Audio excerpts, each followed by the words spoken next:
Hiyo nipo katika chanzo cha bwawa la Mnyawa kilichopo kijiji cha Mkulu, kata ya Mnyawa, wilaya Tandahimba. Hiyo mnejionea sasa hivi hayo ni maji ya bwawa la Mnyawa, na hiyo iliyokauka ni mikorosho na miti mingine ambayo ilikuwa imepandwa katika mradi wa mwaka 2007 wa halmashauri ya wilaya Tandahimba kwa ajili ya kukilinda chanzo cha bwawa la Mnyawa. Lakini haya maji yalikuwa yanapita mbali sana, na hii miti ilipandwa mbali kutoka chanzo cha maji. Lakini sasa hivi haya maji yamepita miti na miti imeshaanza kukauka. Miti ambayo ilikuwa imepandwa maeneo hayo ilikuwa miti ya mitanga mbuzi, mi40, misonobari.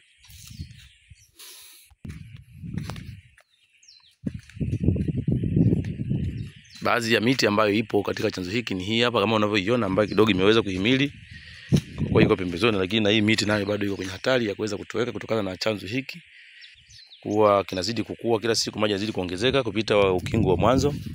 Na haya maji katika umri wa miaka hii watu hawajawahi kuyaona, yanawezekana yasadikike kwa zaidi ya miaka zaidi ya 50 na kitu ilikuwa imepatikana katika chanzo hiki.